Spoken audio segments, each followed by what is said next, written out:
Assalamualaikum sampurasun.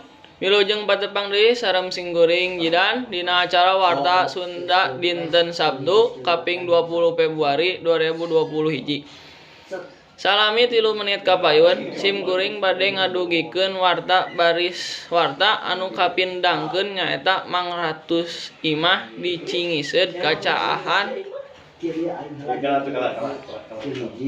Imah di Leuweuk Cingiseud Arca Manik Kota Bandung Kacaahan Balukar Walungan Cironggeng limpas ti poe Salasa sore kamari.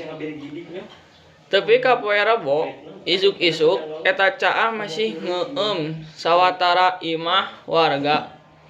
Antukna warga teu bisa ka mana-mana.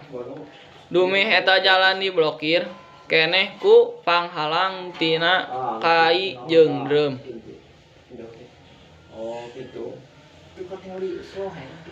Tepi ka poe Rebo isuk-isuk eta caah masih ngeueum sawatara imah warga. Sanajan kitu caah mimiti ngorotan tepi ka 30 cm. Satu tas petugas dinas bina warga Kota Bandung nyedot eta cai caah make mesin pompa.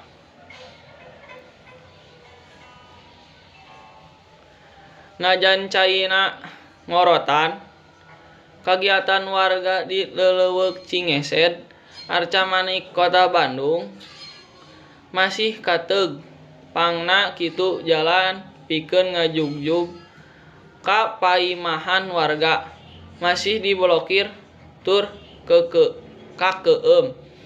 Sawatara kendaraan ge jalanna kapaksa muter. Tur dipahing ngalalar ka paimahan nu masih keneh kacaahan. Sawatara warga nu imahna geus teu kakeueum mimiti meresihan imah katut harta bandana.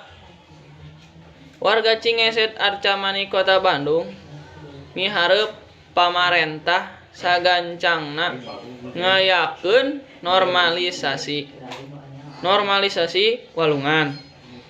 Cironggeng nu kiwari geus deet eta caahna anu ngeueum imah warga teh dierong tina limpasna walungan Cironggeng. Samalah tanggul walungan Cironggeng kungsi rempak 2 kali.